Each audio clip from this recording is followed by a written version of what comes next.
Hello and welcome to Test-Driven C++. I'm Phil Nash. We're going to be spending the next 60 minutes talking about TDD in the context of C++. So if you've been to these conferences before, you may know me. I'm a regular speaker both here and at other conferences and events. But you may also know me as the original author of Catch 2, originally Catch, of course, the unit testing framework for C++. So that's why I'm speaking to you about test-driven C++ now. Now, I've done a few talks on Catch before. That's not going to be the focus of this talk. In this talk, we're going to concentrate more on TDD itself, and particularly how you can do that in C++ and what the idiosyncrasies are. I'm also a developer advocate at JetBrains. And again, we're not going to talk about that today, but you will see C-Line in my demo later. We're also an exhibitor this week on Thursday. We will have our own room. It will magically appear in the bar at the bottom of the screen. You can come into our room. I'll do a couple of demos, and you can speak to the team. So don't miss that. But that's all I'm going to say about that for now. Let's get back to test driving C++. Now, I want to start with the absolute basics and talk about what is TDD. And talking to basics, originally I proposed this talk for the Back to Basics track. That's how it was pitched, and that's how I prepared the material. But the Back to Basics track was full up, so we got pushed off, and we've got actually a sort of a pseudo sub-track on testing. The fuzzing room is all about testing and fuzzing and that sort of thing. So we're sort of kicking that off now. It does mean I've got a little bit more leeway, but this talk is going to be mostly introductory. If you have used TDD before, that's hopefully you're still going to be able to get something out of it. Now, if you go to the Q&A in Remo right now, you'll see that Tim, the volunteer who's running this session, has posted a number of poll questions. Some actually abusing the Q&A feature to give us polling. You can actually vote on the Q&A questions. So because they are poll items, you can actually let me know how much experience you do have with TDD, and I can get an idea of what the room is like. So I can see a couple of votes in already. It'd be nice to see a few more. Quite a few people have used TDD before and still use it, so that's good. Quite a few have never used it, so great. Keep those coming. There's a little bit of delay on the stream, so what I'm seeing now is a little bit behind what you're doing. So that's great. You should hopefully get a lot out of this talk. Let's get back to that question then. What is TDD? Now that's the easy one. Obviously, it's test-driven development. Everybody knows that. Except some people seem to think it's test-driven design. And I've got a lot of sympathy for this interpretation, because really it's actually more about the design of your code than the development of it. And I think either works, but it's useful to think about it this way. When you think of TDD, if you think of test-driven design, I think it actually puts a better emphasis on how TDD actually helps you. Much more so than if we get too caught up with the word test. And some people have wanted to replace that word, which has led to things like BDD, behavior-driven development, which you can see as an evolution of TDD. And we think, well, it's not really the test so much, it's the behavior that we actually want to drive our development and our design.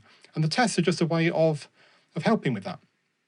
So yeah, the tests are not the desired final outcome. They're really almost like a side effect, a very useful side effect, which adds a lot of value and is an important feedback in the whole cycle. But that's not actually the main focus. And if anything, I want to concentrate more on the word driven, because a lot of people, again, that say that they're doing TDD, they don't necessarily drive their design or their development from tests or from behavior. They sort of just let it, sort of drag it along. So although test-first development is not exactly the same thing as test-driven development, to do TDD, strictly speaking, you need to be writing your tests first.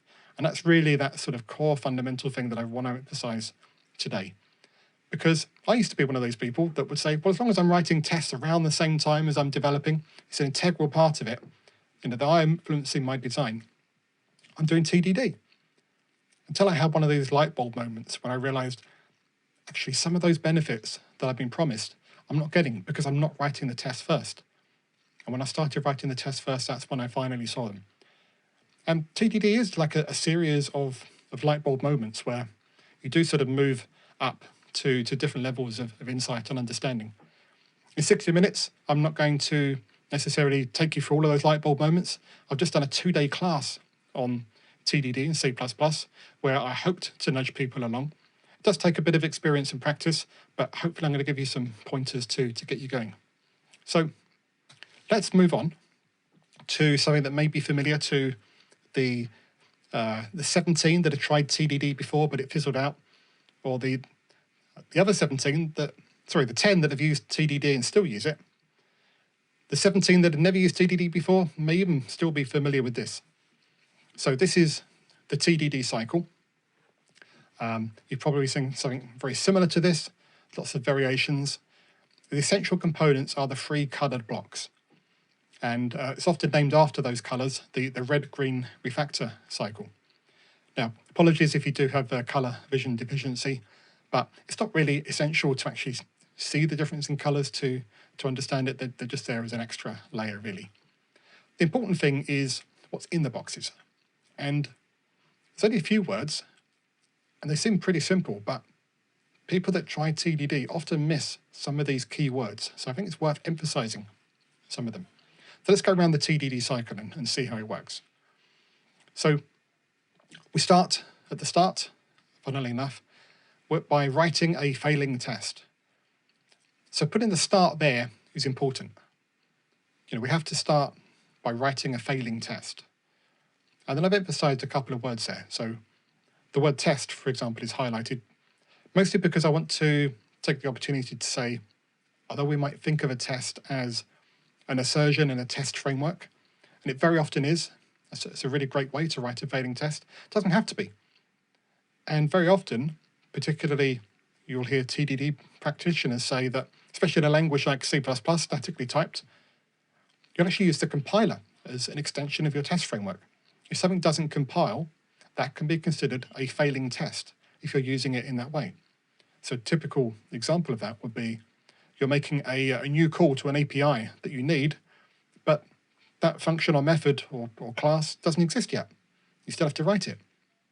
But by writing the code that calls it first, that's the failing test. And that gives you, once around this TDD cycle, along with all the benefits and other consequences of doing that, as we'll see. So consider that. We'll see an example of that in a bit. So tests don't just mean assertions in a test framework. They can mean anything that tell you that the thing that you actually want is not done yet. And we'll give you a signal when it is. And then it has to be failing. That's the whole purpose of this being the red phase. You have to start with a failing test. Now, very often you'll write a test and it will pass first time, and that's actually fine. But it's not TDD. It's not part of the TDD cycle. That doesn't mean it's wrong. It doesn't mean it's bad. It doesn't mean it's valuable. But understanding the difference is key to knowing what to expect and how to work these things through. So we have to start with a failing test for it to be TDD. Now, just to emphasize that again, although you may write a test and it passes first time, and you would expect that, you can do that while you're doing TDD, but it's just not part of the TDD cycle. But it's also the case where you write a test that passes, but you expected it to fail. And that's giving you feedback. That's telling you that an assumption that you had is wrong. You may need to look into that and better understand your code. And that's a big part of this, is testing assumptions. Because so often we make assumptions about things, we think, yeah, I know exactly what's going on there. That's trivial. I don't need to write a test for that. And you write a test and it fails. Or it passes and you expected it to fail. And that's giving you information because your assumption is broken. We hear a lot about listening to our tests, and that includes exactly this point.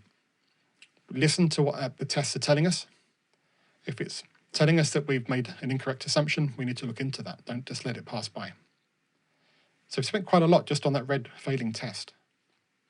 The next step, the green step, is we write just the code to make the test pass. So yeah, making the test pass is the desired outcome of this, hence the green colour. But notice I've highlighted the word just. Write just the code to make the test pass. And this is very often overlooked. We're not concentrating here on writing clean code, really well-structured code, really thoughtfully considered code. That's what we want, but at this stage, what we want to do is the simplest, quickest, dirtiest thing that will get that test passing. And in many cases, that's going to involve doing things where you think, well, I'm not going to change that immediately. Part of the discipline of TDD is actually working through things in a specific order, which includes the complexity or simplicity of the code and working up these levels. And we're going to talk about that a bit more later. The important thing for now is to remember we're just doing the minimum to make that test pass, because we have one further step, one further coloured box, the refactor step, where our sole focus is on making the code cleaner, better structured, easier to read. All of those great properties that we're looking for in code, that happens here in the refactor box, because that's the only thing that we're concentrating on here. Our tests are passing because we've moved through green, and now we can make changes knowing that if we break anything, our tests are going to cover us. So that's where the tests are valuable. They start to act as, well, they first act as a signal to tell us when we've actually implemented the thing in the first place, and then they act as a regression test to tell us when we've broken something. And we don't just have the last test that we wrote, we have all the tests that we wrote to tell us if we've broken anything anywhere.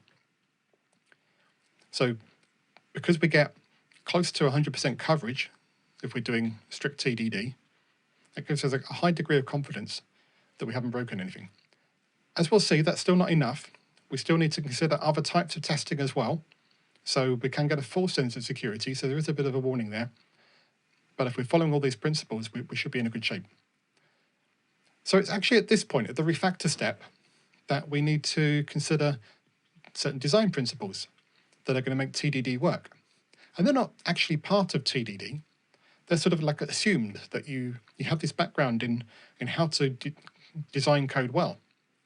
You have to know what these principles are, and we'll talk about those hopefully at the end if we have time. But the main one is going to be like separation of concerns, keeping things loosely coupled is probably the biggest thing that TDD is going to help you with in terms of design principles, and just like the simplicity of your code. Maybe we'll dig into that a bit more later. But that all happens here at the refactor stage. So if you skip this, you're not going to get that benefit. In fact, at the green stage, because you're just trying to make the code pass, you're going to end up with lots of quick and dirty code. And if you don't refactor, that's all you'll end up with. And it will degenerate into a big ball of mud, which is the opposite of what we actually want. So those two stages go really hand in hand. Now, you don't have to always refactor. You may get to that step and decide, well, there's nothing to refactor here. Or, well, I can clean that up a bit, but I know I'm going to change it in the next loop round, so I'll hold off for now. You can defer a little bit from time to time, but you have to be really careful with that, because it's so easy to just not come back to it and realize, now I've designed myself into a corner and I should have refactored sooner. The best of us make that mistake. So it is a bit of an artful dance to get the balance here right. It does take experience. So I said that you don't automatically get these design principles as part of TDD. What you do get is what we call design pressure. So again, thinking of listening to the tests. If you're finding the tests are hard to write, or it's hard to make the test pass, that's telling you that you've probably not designed it well, or maybe you've missed too many refactoring steps, which is almost the same thing. So that's telling you that you have, we sometimes call them code smells, which are things that you need to look at to see whether they need to be refactored or you need to apply design principles to. That's one of the key benefits of TDD, is telling you where to look. Not necessarily telling you what to do, but at least telling you where and when to look. And that in itself is really valuable. So assuming we've got through the refactor step, well, most loops just say, well, you just go back round again, back to the red stage. But I like to just insert that extra explicit step where you stop, take a look and say, are we actually done now? And we'll come back to this again when we revisit the TDD cycle later. we're going to talk about the psychological mindsets that you go through. But for now, just consider that at this point, you've moved away from looking at the low-level code, and now you're starting to think about requirements again. This is the time to think, have we actually met all the requirements that we needed? Or are we just going to carry on gold plating and doing things for the sake of it because it seems like a good idea? So we'll have that moment to just reflect and consider that and say, actually, are we done? Or do we need to go around again? And I just realised I wasn't advancing my slides, so catch up. There we go. So either are we done or we go back and write the next failing test, which we have to select. So that in a nutshell is the TDD cycle. It's actually really simple, straightforward, but hopefully I've already shown that there are some nuances to it that do take experience, they take some knowledge of some design principles, and there's a bit of an art to it. So that's actually the tricky part of TDD, is understanding all these nuances. Understanding the basic cycle is pretty straightforward, although even then, even the best of us forget sometimes. So before we go into the demo where we're going to try and make some of this a bit more concrete, I just want to give you a chance to ask some questions, and I can see that there are some already in the Q&A. So if you have any more, now's your time. So the top one is, how would you introduce TDD to a legacy codebase with little or no tests? Which is a really good question, which I'm going to come back to towards the end. So I'm going to defer that one for the moment, except to say that it's very hard, sometimes not even worth it, but there are some techniques and tricks that can make it more manageable and give you a fighting chance. But yeah, it's probably the number one sticking point in adopting TDD is how do you adopt TDD when you have a big legacy code base? There are things you can do, and there are some approaches, but I'm not going to say they're easy. So thank you for that. Does just the code to make the test pass suggest implementing a stub, which hard codes the result and ignores the parameters the first time through the loop? I'm not sure I'd say it suggests that, but that often is what happens. We will look at that when we go through the demo. We'll talk about it a bit more then. I will also talk about why we do that, because that's confounding to a lot of people. They say, why do we do this? Why would we write something we know we're going to replace almost straight away? So we'll talk about that. So a good question. These are all good questions, of course. Is it particularly important to write just one failing test in the loop, or is it okay to write a couple of similar failing tests and work them together? Yeah, that's a tricky one. By default, I'd say no, you should have just one. But sometimes it can be worth writing a few tests while you've got those requirements in your mind and you're thinking in that frame of mind. Get them all out, but you may want to comment some of them out temporarily so that you can focus on making one test at a time work. And hopefully we'll see in the demo that there is a bit of a dance backwards and forwards that you miss if you go too far ahead. So yeah, by default I'd say no, but it does sometimes make sense. You sort of have to know what you're doing. Each test, would they be testing the smallest part of the application? How would you decide what your test should be? I'm not sure we're really going to cover that. It's an interesting question, and I often talk about fractal TDD in terms of sort of the multiple levels that you can apply TDD principles at, all the way from acceptance test driven development down to the lowest level code and everything in between. It's this self-similar nature of how that works all the way down, hence the fractal. So what you consider the unit here really depends on what level you're operating at. I tend to mostly focus at the lower levels, so what we actually call unit testing, and sometimes just above that, but it actually works all the way up to the top. But it's a bit more of an open philosophical question I'm not going to get into so much more today. I've got lots of questions coming in. I may have to defer some of these. Does it still make sense to attempt red-green refactor when the code subject to testing needs to be refactored to become testable? That's a really good question, and we're going to see this in the demo, actually, that we'll get to a point where we say, right, to move on from here, we actually need to back up a bit, get back to green, do some refactoring, ready to tackle the next test. So that's absolutely the case. You want to try and minimize when that happens. If that's happening too much, it probably means you're just missing refactoring steps. But sometimes you'll say, right, I actually need to make some changes at the design level rather than a pure refactoring in order to accommodate this next thing. And we'll see an example of that. Should tests be strictly unit tests, or should tests include interactions between units? That's sort of implicit in my fractal TDD comment that it depends which level you're operating at. TDD purists will often say, no, a unit has to be completely isolated, has to be a pure unit test. I'm a lot more lax on that, and I tend to follow Michael Feather's definition of a unit test anyway, which is that basically that they should run fast, which implies no to minimal dependencies and being reproducible and deterministic. But there's not like a hard and fast rule at what level you can operate on. And what's the best way to introduce TDD in a project that mostly relies on integration-based tests, where database access, for example, has not been properly mocked out? That's another big open question, and I'd put that in the legacy code camp. So let's park that one for now. And if we get time towards the end, when we talk about legacy code, maybe I'll try and address that one specifically.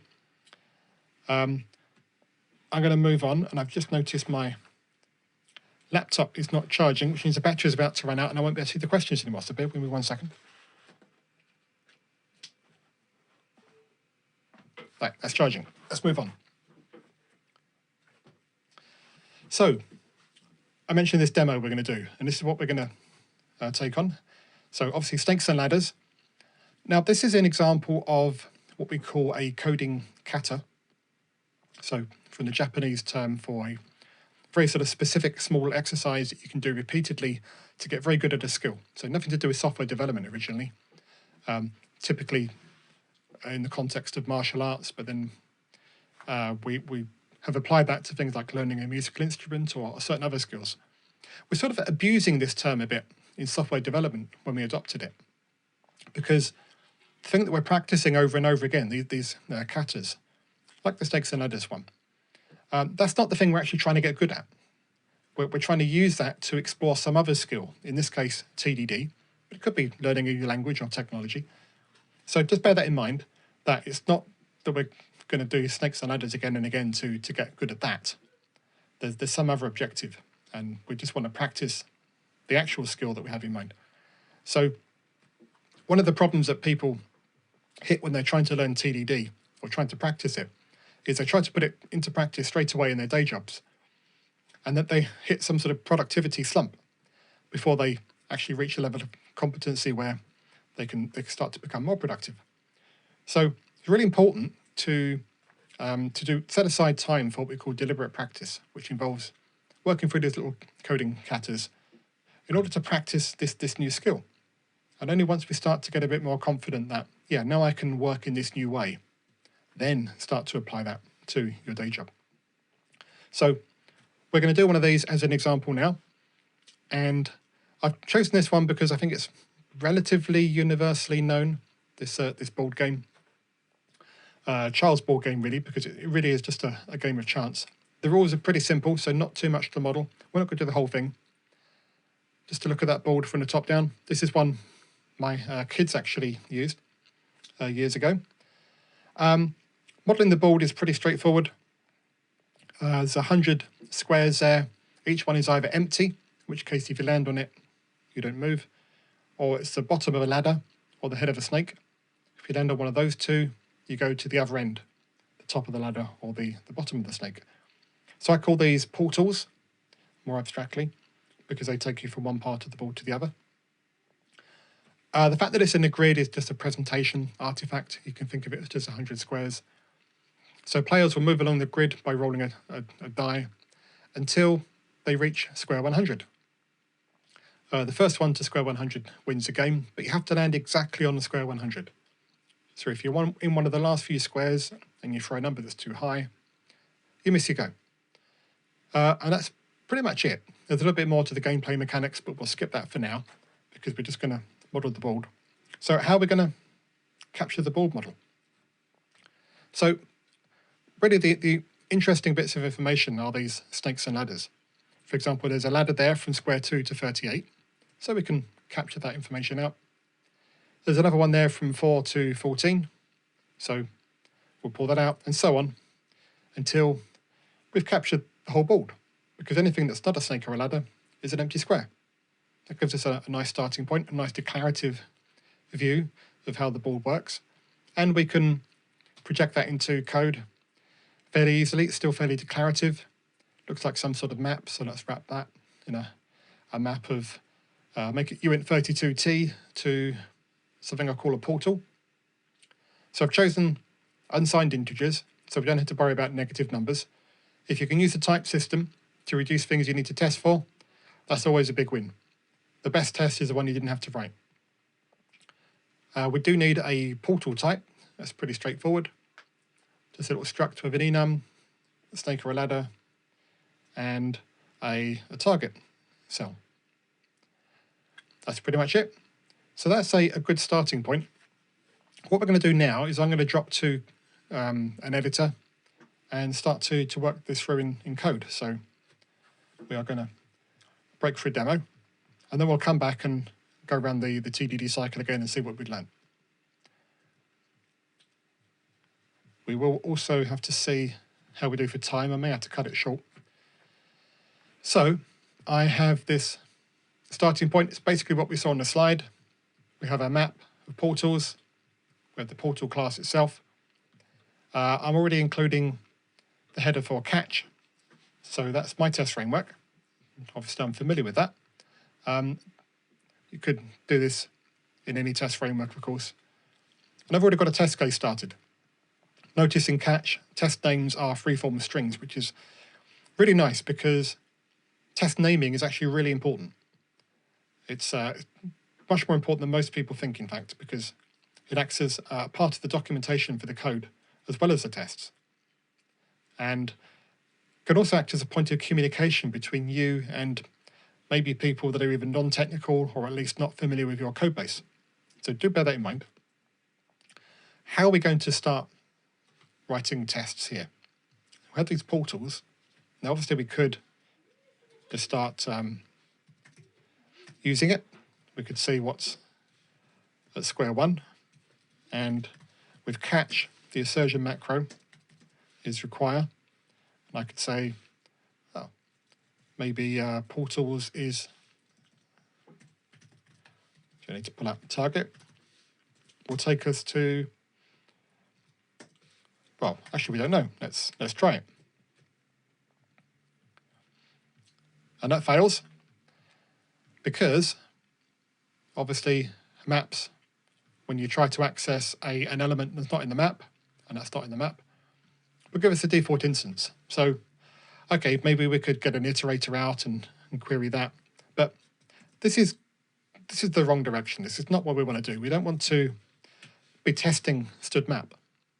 That's not the purpose of TDD, or at least not at our level. If you're a standard library implementer, maybe, but that's not what we're doing here. We want to test a board. We don't have a board, we just have this list of portals, or this map of portals. What we want is a board object. Something like this.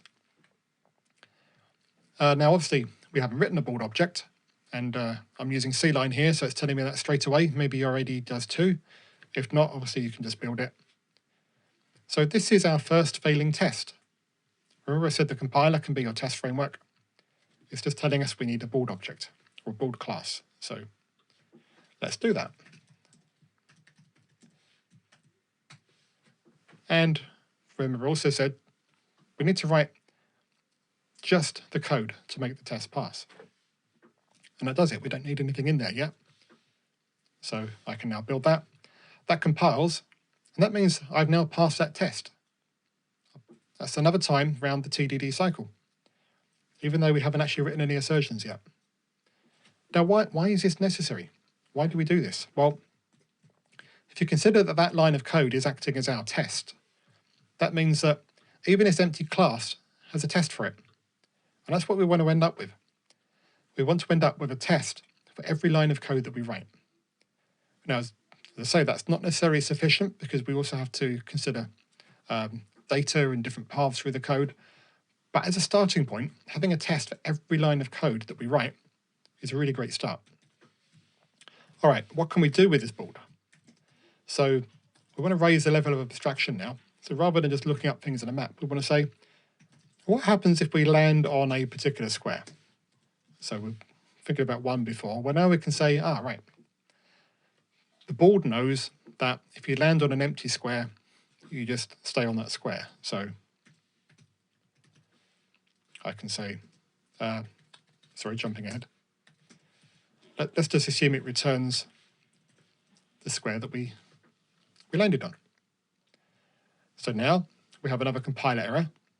Land on hasn't been written, so I can add that. Oops. It's a bit awkward writing with this microphone in my way, but I'll make that return a uint 32, take a uint 32. It's probably going to be const. Should always be const by default unless you know otherwise. That's my principle. Now, what's this going to return? It has a return value. We know that a test is expecting a 1, but we want to start with a failing test. So we'll return 0. Now, at this point, we still have our failing compiler test. So now we'll demonstrate that now compiles. That's one time around the TDD cycle. And if we run, that's the next time round. Now we're back to red. We now have a failing test again because we've got a 0 instead of a 1, which we can see down here in the output. By the way, I'm using C-Line's built-in integration with catch to give us a nice test runner output. Okay, now how do we make this pass? Well, we know that the rule is that if it's an empty square, we're going to return the square that we passed in, but we want to force our test code to test for that. And that's why the next step should be to return a constant. So the constant we're testing for is what we should return here. That gets us back to green. The tests are passing, but we know this is not what we want. But to force us to generalize that, we need to write another test. In fact, let's make this the next empty square, which will be 3. Because if we do that, that will fail. Because it's returning the 1 as we would expect. Our assumptions are holding. And now we can make that return square. And that should pass. So already we've noticed something. We're going rapidly between red and green, red and green, red and green. Okay, I haven't stopped to refactor yet because we just don't have enough code, but imagine I'm considering the refactor step each time. We're going around that TDD cycle in seconds. And this is a really important part of TDD. Now, it's not always possible, especially in C++ and compile times, but we should be aiming for most of the TDD cycle to be in the order of seconds. And that way we can afford to make those extra steps, the returning a constant. Now we've returned the square. We haven't considered portals yet because we haven't got a test that bears that out. So let's write one. We know that square 2 is a ladder to square 38. So we would expect that to give us a 38. And of course it doesn't, because we're not considering portals yet. So this is what we want. We have a failing test that now forces us to consider the portals while also retaining the behavior of the empty squares. Now, a board doesn't actually have the portals. We could refer to it as a global, but I'm going to take this opportunity to move it in. So I'll put it here, but I also want to make it const and static. So I'm going to actually paste it at the end. Make it static const here.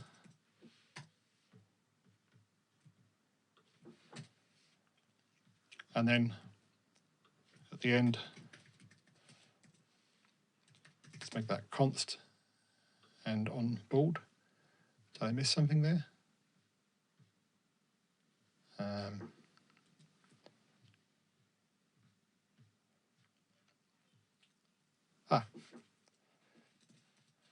That's the trouble with this microphone being in my way. Stray character. Okay. So I've just moved portals to be a member of board, but I've actually defined it after my test, and that means I don't have to scroll up and down so much because it's out of the way of my test code. I do tend to write my test code, or rather write my new code in with my test code to begin with, and then later I'll transplant it out into my production code. That's just my style. It's not required as part of TDD. All right, so I still haven't actually implemented this. I should have commented it out so I stayed green while I refactored. But now we can say, or we can use an iterator to find the square.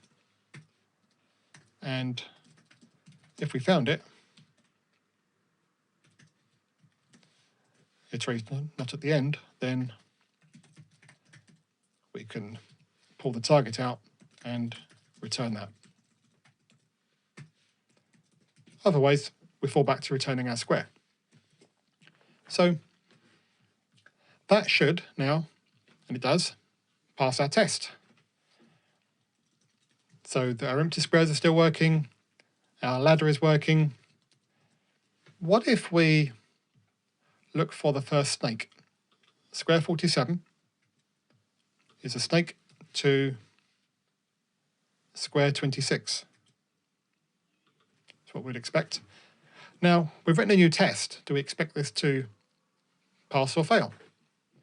Well, we know that it's just another portal in the map, so we actually expect this to pass first time. So we're going from green to green.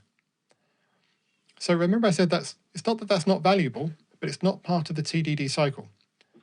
And when you do like one or two extra things like this, just sort of probing at that edge of the design a little bit, I'm okay just doing this along with my other TDD tests. But there's also a case for doing some more exhaustive testing or extra testing of whole ranges of values, where I'd say, well, that's a dedicated separate task and should be in a separate area. And maybe if we have time, we'll look at that as well. But I think we're getting short on time, so we're going to carry on for now. So we have a snake and a ladder. I think the next interesting test is going to be the winning square, square 100. Now, what's board going to return when we land on that? That's an interesting question. I mean, yeah, technically 100, and that should actually pass, but is that what we want? Now, that's interesting. By writing this test, it's forced us to consider the design requirements. What do we actually want land on to return here? After all, whose responsibility is it to know what the size of the board is and therefore what the winning square is? That's really the board's responsibility. So really the board should be telling us that. So I'm going to back that out for now. So we're back to our previous green state. And I'm going to say, right, let's have a look at this design. Land on just returns the target square, no other information. Let's instead say we're going to return a type called action that's going to contain the target and also some more information. Now, just to save a bit of time, I'm going to allow for the fact that it looks very much like Portal, just a coincidence. It's another thing with a type and a target, but this time the enum is move, which is what we've been doing, and we're going to want a win as well. Now, technically, I shouldn't add this yet until I have a test for it. I'm actually okay to let that pass because it makes some other things easier. C-lines grade it out anyway. So we have our action type, move or win, and the target. We just need to fix the code up to return that. So action type, move. This will be a lot easier with C++ 20s using enum. I think it made it into 20.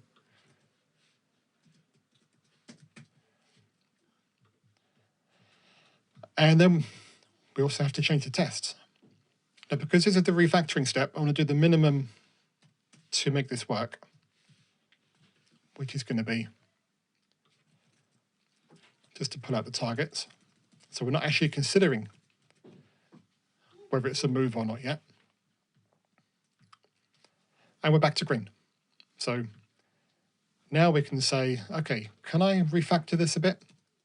For example, maybe I want to say, compare that against action type move, comma 1. And sorry, I need to specify the type here. And it doesn't work because we don't have an equals operator for action, at least not until the spaceship operator synthesizes that for us. So I'm going to do the next best thing and let the C line do that for me. So when I need equals here, we'll use std tie. There you go, there's my little demo of C line. So we didn't have to write that. That's nice. That should now make that compile. And it still runs. So I should probably go through and add those to the others as well, but I'm just going to skip on because we're getting a little bit short of time. But we do now have the ability to express what we want here, which is that this will be, well, in fact, we're not even interested in the target. We only want to know what the type is, which is action type win. Okay, so all of that refactoring was just so that we could enable this line. And of course, it's our new failing test. So now we need to make this pass. But before we do that, we should also have a look at the feedback we're getting here. So we're expecting it to fail, but this is not very helpful failure because it's just giving us integers for our enum values. So what we need to do is tell catch how to read these action types. And we could use an O-stream operator, insertion operator, overload, or we could even get C-line to do it for us again. There is I'll do it down here, a feature in catch that can be useful here. Catch register enum. I'll just give it the enum type and the values.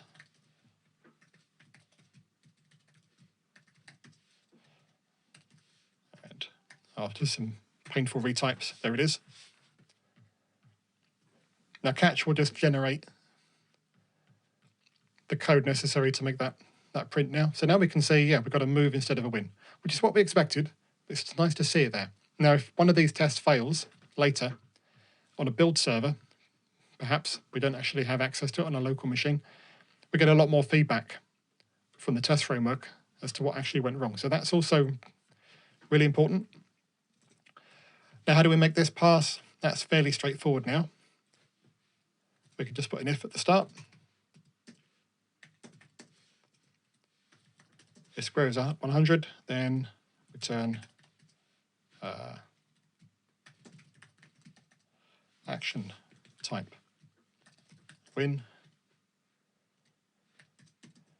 and we'll put 100 again. Unfortunately, what we really want here is a proper discriminated union, which C++ doesn't have. In another language, I'll be able to write this so if it's a win, we don't have to specify the target. You could do it with a variant. I think that's still a little bit heavyweight for this, so we'll leave this for now. Let's just check that that passes. And it does, so we're green. And now I can see an opportunity to refactor because we have this magic number and duplication of it. So I'm going to I'm going to try and extract that actually as size and then put that up there. So I did say that the size should be a property of the board, and now it literally is. There we go. So we don't have any magic numbers in the method anymore. I run it again to check, we're still green. Again, the fact that we can do this so instantly makes this really doable to go backwards and forwards between changing the code and testing to make sure we're still green. So there's a couple more things I wanted to do, but we're just going to do one of them because we're a bit short on time. And that is to note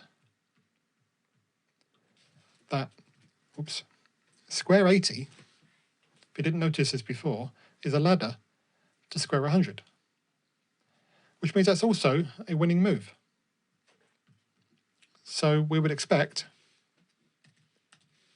this to also work, except that we know we haven't coded for that yet, so it doesn't. And now we get the benefit of seeing that enum printing. Yeah, it's just doing a move because, of course, our if is before the mapping. And we can't just move it to the end. Now it's grayed out because it's unreachable code because we're returning before that. So we're going to need some sort of intermediate state. So something like, let's say, final square. And we could give it an initial value and then mutate it here. And that would be fine. I prefer to do things immutably where possible. What I'd really like to do is just treat this all as an expression. Again, C++ doesn't let us do that. Or does it? Turns out that you can write an immediately invoked lambda expression. So you push it all into a lambda. I've captured square. And then just invoke it immediately, hence the name.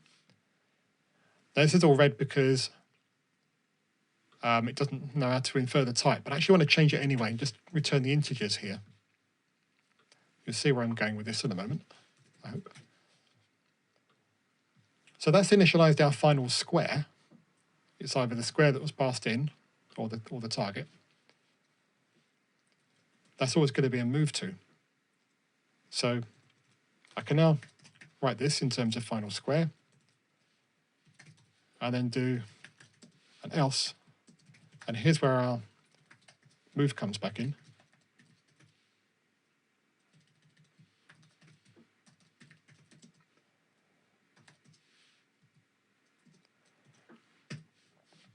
There. So just to go over that again, because I did quite a bit in one go, we pushed our mapping into this lambda. So we've captured square, so we can refer to it.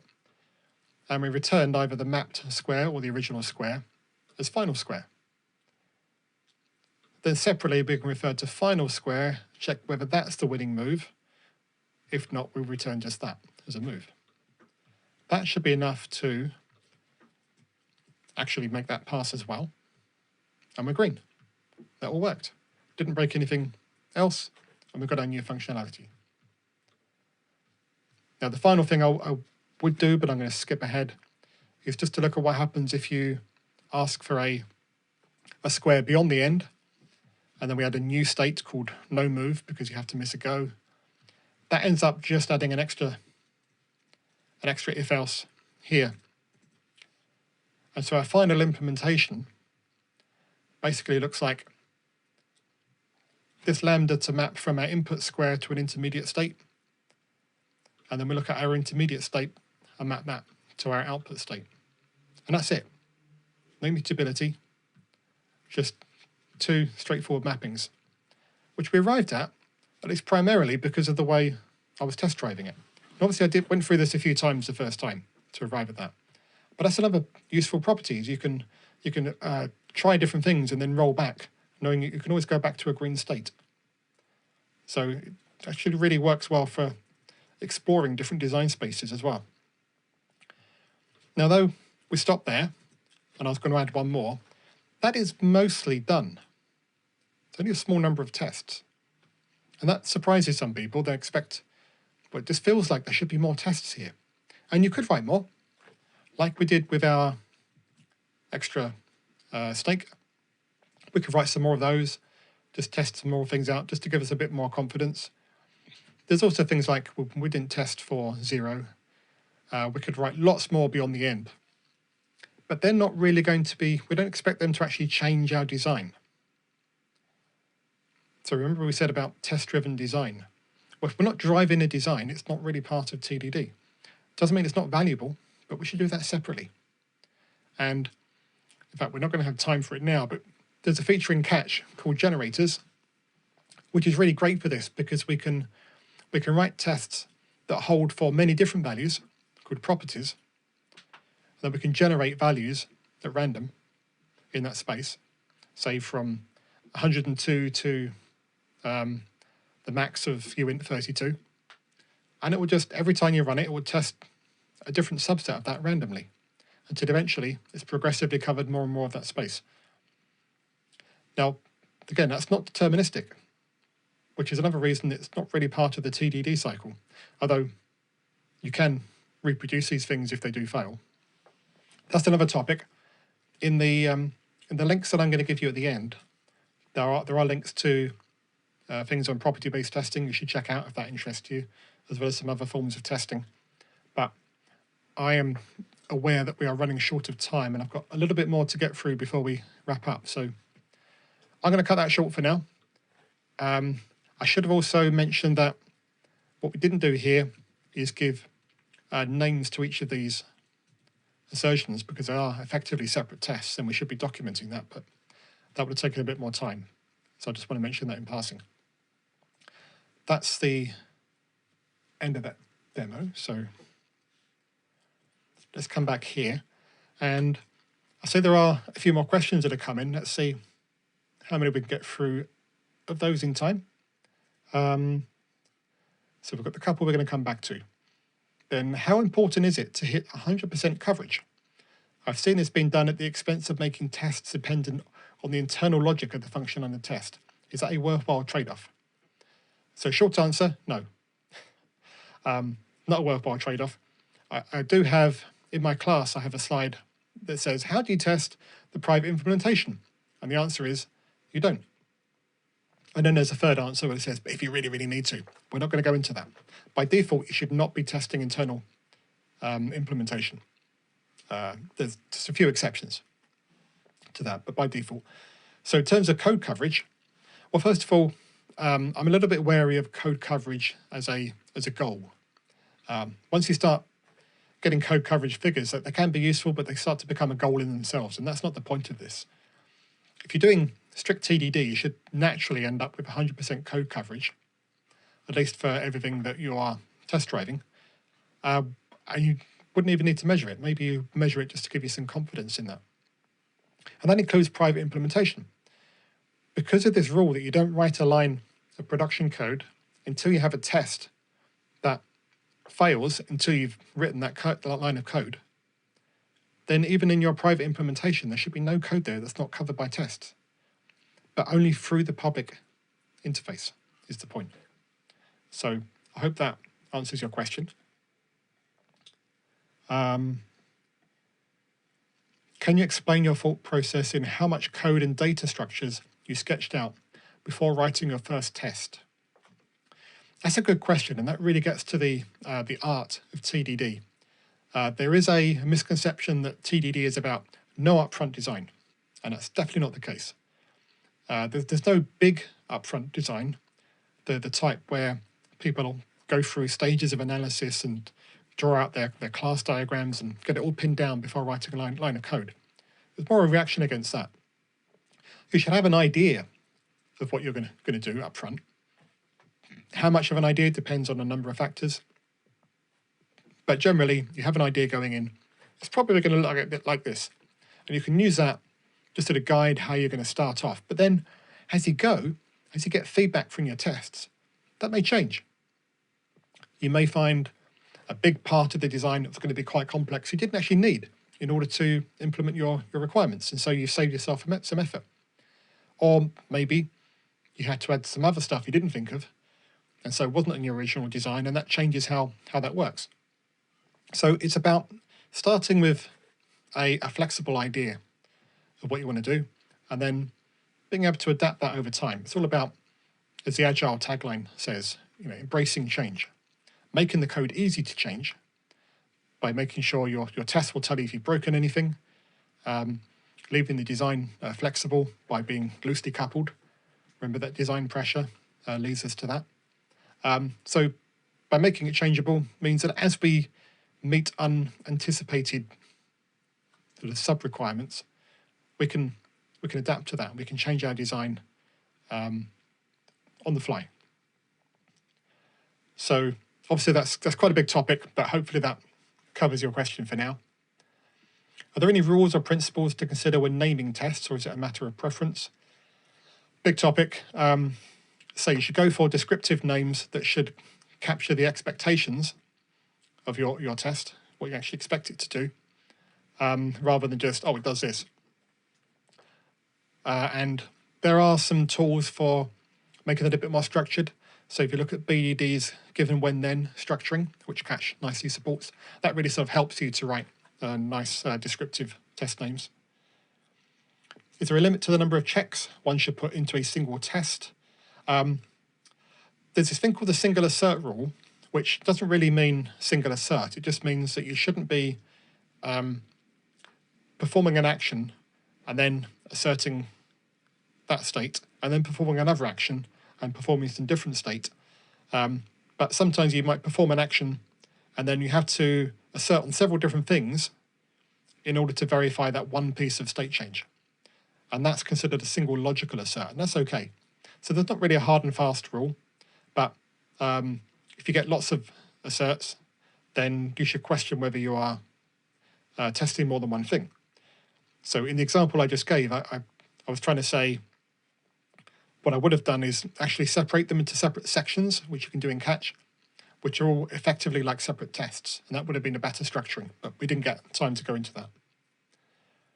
How often should you commit code during this sort of quick TDD? Fairly often, particularly after a refactoring. You may want to do it after the green phase as well. Again, another nice feature of C-Line is something called local history, which sort of does that for you with its own sort of built-in. It's like an undo on steroids, but it works a bit like version control. So every time you do a compile or a test, it gives you a checkpoint that you can go back to in diff, just like version control. If you don't have that, you can use a local version control and maybe do squashed commits later. That's quite effective. But of course, it's going to be extra overhead on the cycle, so you may not want to do that every time. But they're definitely not quite nice points after refactoring. You probably want to do that. How much designing should be done up front before beginning to write the tests? I sort of covered that, I think. The short answer is just enough, which I know is not very satisfactory, but so it is about having an idea of the design, and you may even have some sketches on it, but you don't want to invest a lot of time trying to pin it down too much. I think that's as much as I can say in a few seconds. Where do you typically put your Catch test cases? In their own file with the source? So I usually write the production code in the same file as the test code, which has the advantage that it keeps it better isolated while I'm developing it. And then when it's sort of mostly baked, then I'll move it into its own files and it can start interacting with the rest of the system. But so that's my preference, and it also doesn't always work. Other people have different preferences. Why did Catch 2 fork from Catch? It was mostly, well, partly because we wanted to move to C++11, and that was a big change, but also just to get that naming in because people found that Catch on its own wasn't very Googleable. There's the two big questions to do with legacy code, which I'm afraid we're actually out of time to get to, because that's quite a big topic. There's a whole extra section I didn't get to.